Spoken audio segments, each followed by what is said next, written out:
how was Infinity Pool?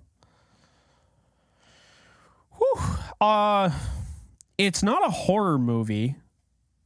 It's like, how do I approach this? It's like a hedonistic, sadistic cult movie. I didn't like it. I did not like it. I really like Mia Goth. I really like Alexander Skarsgard.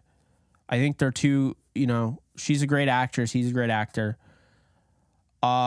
It's a really just, it's very sexual. So fair warning, don't watch that with anybody you don't want to be in an awkward position with.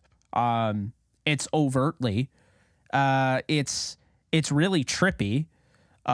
Because for whatever reason, we have to put flashing lights. By the way, I don't remember there being any warnings for, people who experience seizures, and, have epileptic,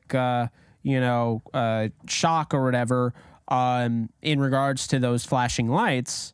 I didn't see any trigger warning, but man, I'll tell you right now, I don't have that. Okay. I'm lucky. And I feel for people that do because of bullshit like this. Because I turn on that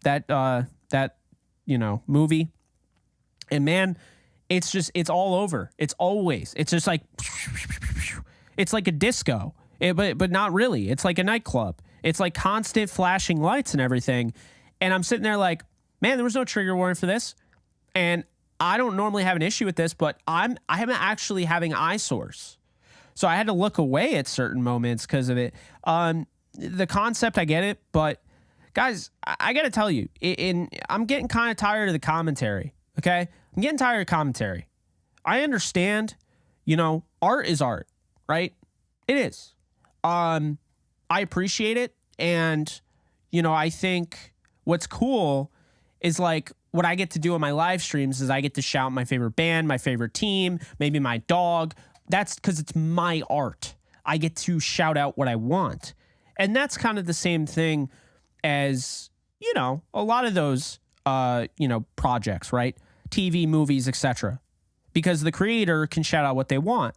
They can bring attention to what they want. They can, base something off of whatever type of commentary they want.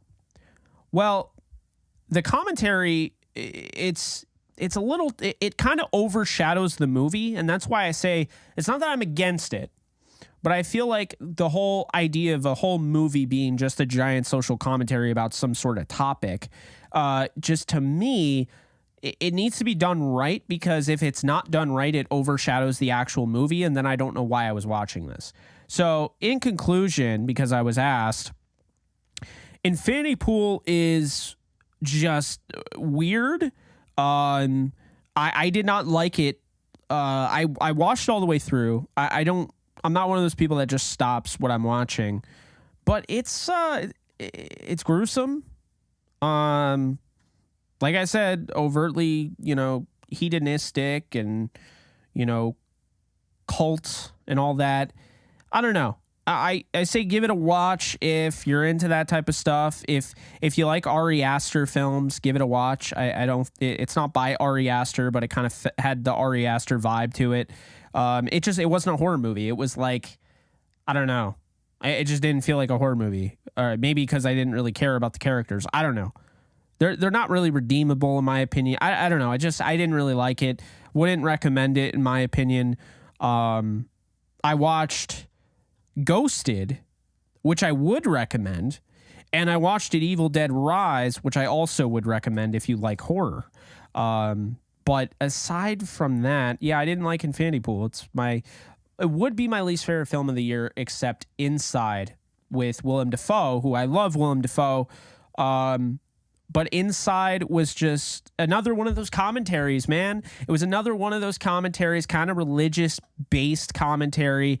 And I got to tell you, I just don't like those films. I'm not saying all commentaries are bad. If you ever seen Mother with Jennifer Lawrence, that is quite the freaking commentary. But yeah, it's just, I don't know. There's too much to it. So yeah, those are my least favorite films of the year.